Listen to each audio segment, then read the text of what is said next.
Bom dia, meus queridos alunos do 8º ano. Voltamos para mais uma aula de Geografia. Sejam todos bem-vindos e bem-vindas. É sempre um prazer enorme tê-los aqui comigo, tá bom? Voltamos aí pós semana de teste, tá? Daremos continuidade. Na verdade, a gente vai estar finalizando, né, os conteúdos do capítulo 1, ok?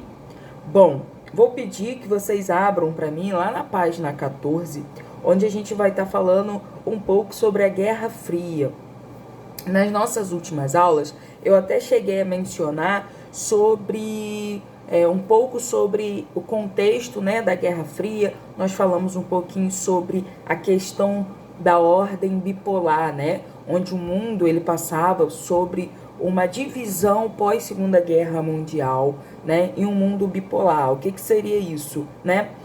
Um mundo dividido entre o capitalismo e o socialismo, né, que vai se dar a partir da Segunda Guerra, ao final da Segunda Guerra Mundial.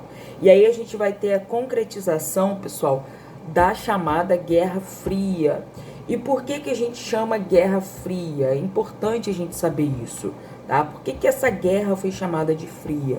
Justamente porque a Guerra Fria, ela não foi um conflito armado, tá? Não foi considerado um conflito sangrento, né? Por mais que existisse tensões entre os países envolvidos na Guerra Fria, não houve derramamento de sangue. Então, a gente chama essa guerra de Guerra Fria justamente por isso. Era um conflito ideológico e não um conflito armado.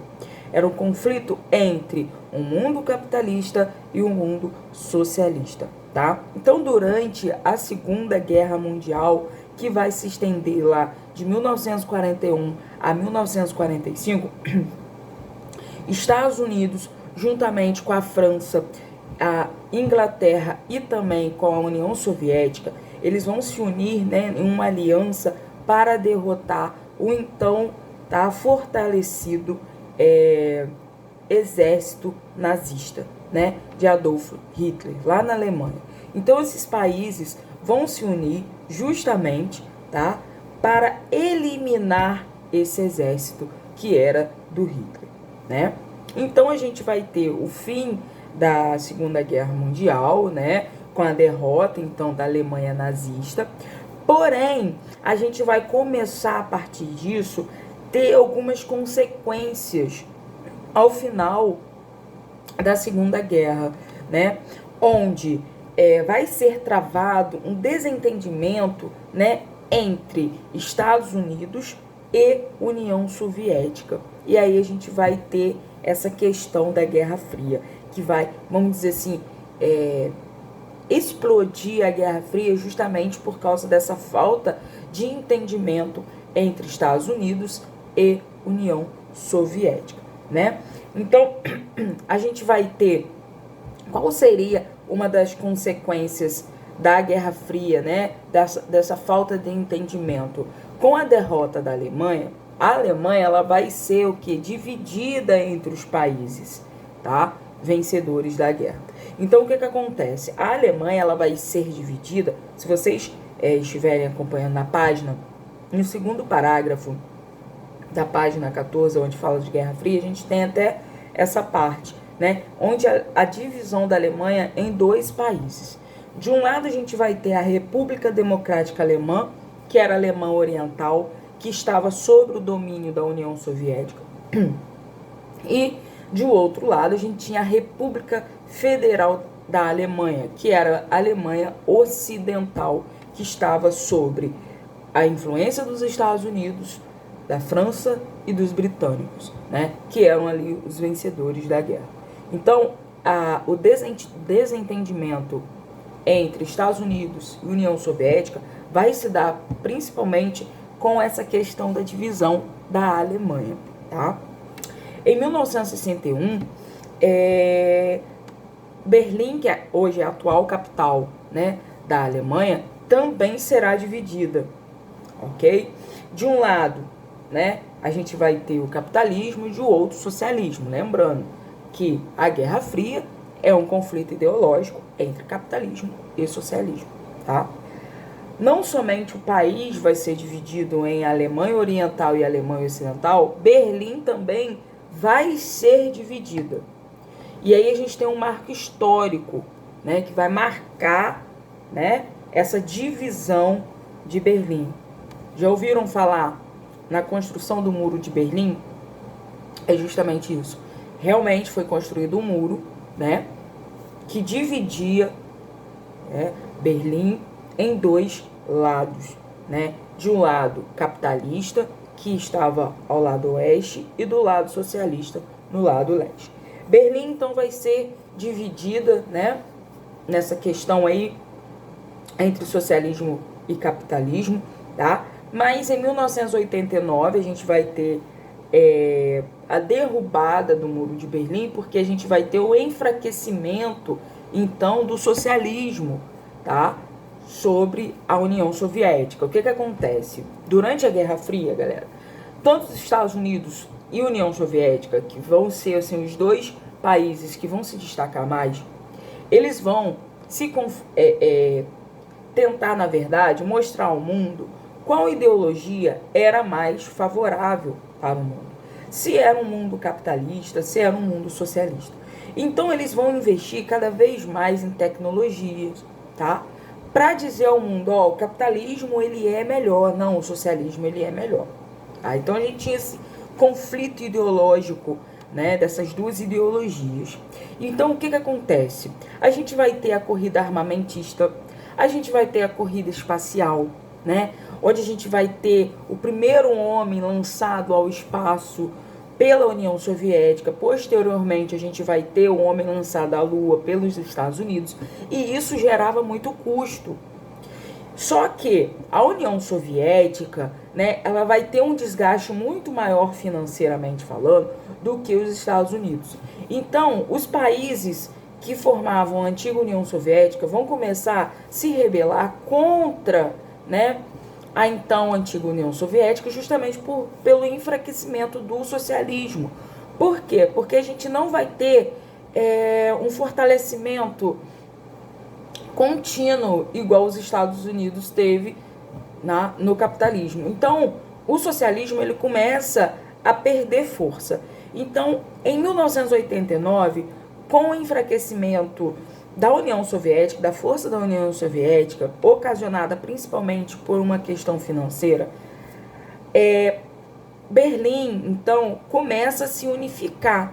E aí a gente vai ter a derrubada do Muro de Berlim em 1989, e aí a gente vai começar a caminhar, assim, para o final da Guerra Fria, que vai se concretizar lá em 1991, né? Que aí é quando a União Soviética vai ser destituída.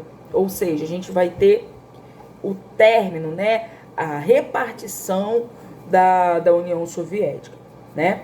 Então, 1989 vai ser um marco histórico para caminhar, né, para o final da Guerra Fria.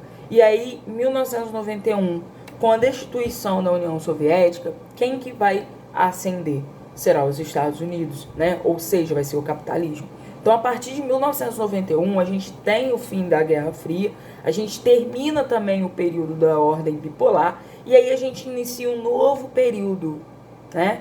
Seria esse período chamado, pessoal, de um mundo multipolar, tá? Mas antes da gente entrar nessa questão do mundo multipolar, eu gostaria que vocês visualizassem na página 15 um mapa, né? O mundo dividido em 1945 a 1989, tá? Na página 15 a gente tem esse mapa aqui. Que aí vocês vão conseguir visualizar certinho quais eram os países, tá, que estavam comungando devido às ideologias, né? Então a gente vai ter o mundo socialista, o mundo capitalista, a gente também tem a periferia do capitalismo, né, que eram países subdesenvolvidos, mas que apoiavam o capitalismo. Entre eles, os países que formam, na verdade, a América Latina, tá? Bom, e aí a gente entra nesse contexto de um mundo multipolar, né? Com a ascensão do capitalismo, na página 15 vocês têm essa questão do mundo multipolar. Com a ascensão do capitalismo, né, com o final da bipolaridade, ou seja, da Guerra Fria, o mundo ele vai passar por diversas transformações, tá? Que vai fazer com que vários países se tornem, vamos dizer assim, poderosos.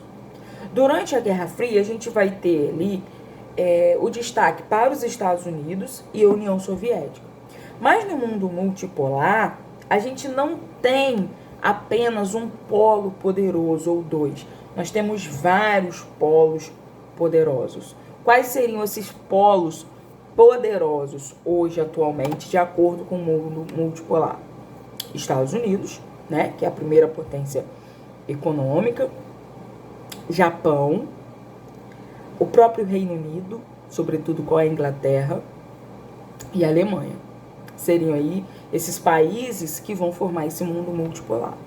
E aí vocês podem me perguntar, Tia Laísa, mas a China, que hoje representa a segunda maior economia mundial, por que ela não faz parte desse mundo multipolar? Porque a China, ela é um país socialista, né? E aí, nesse mundo multipolar, a gente está falando de países capitalistas. Então, colocar um país socialista dentro desse mundo multipolar seria fugir da regra, né? E aí eles não vão adaptar, na verdade, a China a essa classificação do mundo multipolar. Que, na minha opinião, tá? Ela deveria fazer parte, sim, desse mundo multipolar, porque a China hoje representa a segunda maior economia do mundo, né? Cogitada aí para ser uma maior economia daqui a uma década. Mas a gente vai ver modificações, muitas mudanças no mundo, né? Principalmente agora a partir dessa questão da pandemia, que foi um boom econômico para todos os países. Então a gente não sabe como que vai ficar essa questão. Mas a China, na minha concepção, a China também deveria fazer parte desse mundo multipolar. Mas esse mundo multipolar, pessoal, por que a gente trabalha essa questão? Porque a gente sai do mundo bipolar, onde a gente vai ter, né, a ascensão lá do capitalismo, do socialismo, e a gente passa a trabalhar com uma questão de né, vários polos poderosos, né? Lembrando, em benefício do capitalismo, tá? Esses países que formam um mundo multipolar serão aí representantes, então, do capitalismo, certo?